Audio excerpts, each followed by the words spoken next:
First of all, I want to say it's the first time I've been to one of these where I teared up. That prayer was amazing, by the way.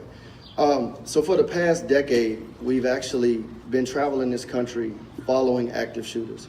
We've been to Florida, we've been to Newtown, Connecticut, we've been to Sandy Hook, anyone you could think of, we followed them. And I have to tell you that every time I see babies, and I'm not that old myself, but I consider these babies, they're all our babies.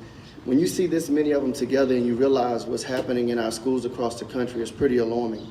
And what the data showed us was that law enforcement just needs more information. And I'm gonna be honest with you, that's where our journey truly started. It started with how do we give law enforcement what they need to come and do what's necessary in these type of situations. And I've got to start with saying this, both Chief with Balcones Heights and SAPD have been phenomenal. We're doing thousands of schools across the country right now, and by far, everyone in this community, from Superintendent West and the diocese to Mr. Martinez and his group here, have been phenomenal. We don't always say yes to schools right away, I'm gonna be honest, because if you don't have a platform to stand on, our technology is just a small piece to the puzzle. You have to have relationships with law enforcement. The diocese has a great company in A&M that has been doing training and drills that go a long way for all the schools in the diocese. And so we thought that this would be a great fit. And we're excited about being in this community.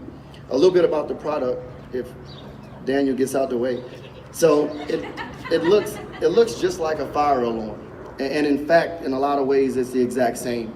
We did that for muscle memory. I think every child at this school understands what a fire alarm is. It says police on the front. And for us, it started with one simple Google search. And it was really that simple. I was on my sofa. I said, when was the last time a child died in a school fire? And I don't know if anyone knows that answer, but it was 1958. And when you think about that, that's amazing in a lot of ways.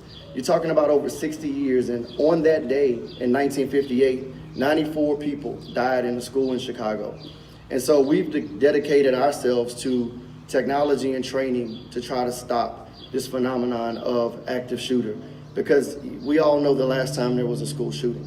And so what this system does is we have the blue pull boxes throughout campus. We have portable panic buttons that certain individuals can wear and be mobile, whether that's in the carpool line or on the baseball field, wherever they are on site. And then we have desktop icons. If this system is activated by any one of those devices, instantaneously, number one, Balcones Heights and SAPD are gonna receive a call from our monitoring station saying that there's an emergency here at St. Gregory's.